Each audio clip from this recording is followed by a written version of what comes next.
I proposed to my girlfriend and out of nowhere, she thought it was finally time to introduce me to her secret inner circle of friends, and now I'm already thinking about ditching this relationship. I, 32 male, just recently proposed to my girlfriend Sharon, 30 female, of 2 years, like a month and a half ago, and it feels like the second the ring got on her finger, her attitude and behavior took a total 180. The entire time we were dating, we seemed exceptionally compatible, and at least it seemed we shared common beliefs and morals. 7 weeks ago, I proposed and she said yes, and I felt like it was the happiest moment for the two of us. But not even a week later, it's like her attitude totally flipped. I thought I knew all her friends, but one day I came home and there were 6 women I've never seen before, and Sharon introduced me to them. I was curious as to why I was just now meeting them, when I already met Sharon's 2 best friends, Michelle and Octavia, both not present, over a year and a half ago. Sharon said she wanted to make sure we were a sure thing before I met her inner circle. I found this strange, not to mention it was a weeknight and they were quickly draining my wine rack of wine. Sharon still had her own place, but she stayed with me so often that she practically lives here. I still found it really rude when they left, leaving behind 4 empty bottles. I tried to discuss with Sharon about having uninvited guests on weeknights, but she brushed off my concerns very casually. It just felt like she didn't take me seriously at all. The following weeks she went out with the girls several times, and when she brought the girls to my place twice without notice, once with notice to appease me, her words, they all treated me like a butler, shaking their empty wine glasses at me for refills. After the 4th time, I made it clear that I will get a locked wine rack. Sharon just called me no fun after that. It gets worse. Sharon decided me and the girls got off on the wrong foot, and said we should have dinner together at a nice restaurant. Well, I went, and it was not great. The 6 kept prodding me about my life, my house, my career, but deflected every single question I asked. It got especially bad at night when they started talking about modern relationships and jealousy, and one of them brought up some key points about relationships that I thought Sharon and I were on the same page about, specifically what ifs regarding polyamory and being friends with exes. To my shock, Sharon said we shouldn't be too hasty on such decisions, which was a total 180 to how she expressed herself on these things only a month prior, where she was vehemently against keeping ex-intimate partners in friend circles and was strictly monogamous. The worst part was when the bill arrived, Sharon announced it should be together and slid me the check. I told her she can't be serious, and we got into a bit of an argument. I ended it by putting my amount down in cash and walked out, leaving them to figure out the rest of the bill. The next days after that, Sharon kept calling me toxic and fragile, but every time I even pushed at it, she would give an apology and promise she was just stressed at work. It's nuts, we haven't even planned the wedding yet. The worst part was this Monday, when at work, I got a Nest doorbell alert, checked and saw Sharon and one of her 6 new friends arriving at my place, going in, and exiting with my golf clubs. This set was a gift from my father, and it cost a pretty penny too, so Sharon lending it out without my permission got me pissed. I immediately called Sharon and told her and her friend to return the clubs. Sharon tried to gaslight me with, "But you promised to lend the clubs to her boyfriend, remember?" I told her the club's cost would move it into a serious crime, and her friend had an hour to return them or the cops would be called. Sharon kept insisted she got my permission and I told her to cut the crap.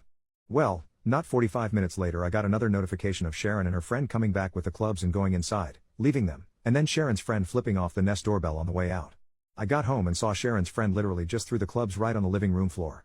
Sharon tried to talk to me about my toxicity again, and I told her again to cut the crap. I said if I knew this was how she was, I would have never proposed. That seemed to freak her out and she again insisted that she was stressed from work, but I wasn't buying it anymore. I told her to return the ring and her key, and we would talk about our relationship this weekend. She cried and begged me not to cancel the engagement, and insisted that it was just stress. I told her again we will talk about it this weekend. She finally relented. I had my house rekeyed anyways after she left, just to be safe. Sharon has been texting me constant messages of love and apologies for getting swept up, and insisted she was only wanting to show me off to her close friends. I don't know, I'm just not buying it. The same close friends have been sending me texts daily, calling me toxic and fragile again, saying they knew I wasn't man enough for Sharon or secure enough to share her with friends. A few of my friends that knew Sharon the entire 2 years we were dating were surprised and can't believe she turned hide this quick, and that there must be something missing, or that I am leaving something out.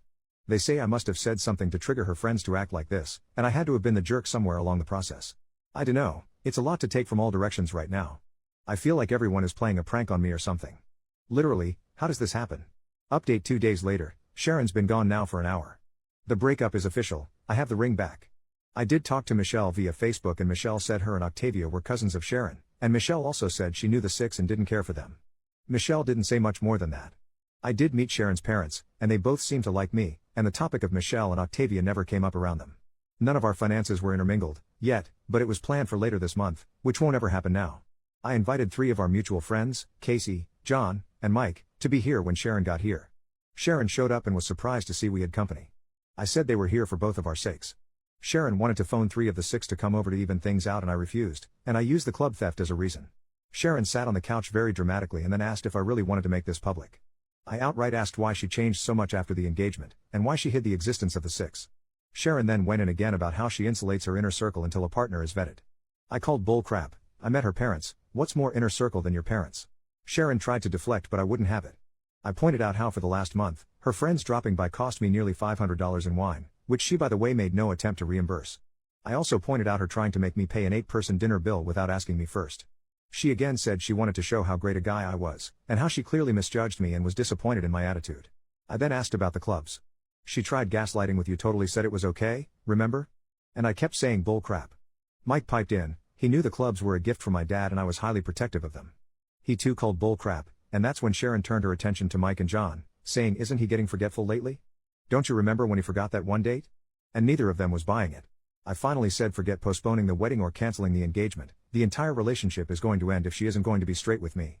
Sharon made a very long exaggerated sigh. She took the ring off and dropped it on the coffee table. She got up to leave and said you're never going to find someone as good as me and to send her stuff to her apartment. She left, and Casey, John and Mike were totally stunned. All I could say was believe me now? Then we just ordered some pizza. I am still shocked and confused by her attitude.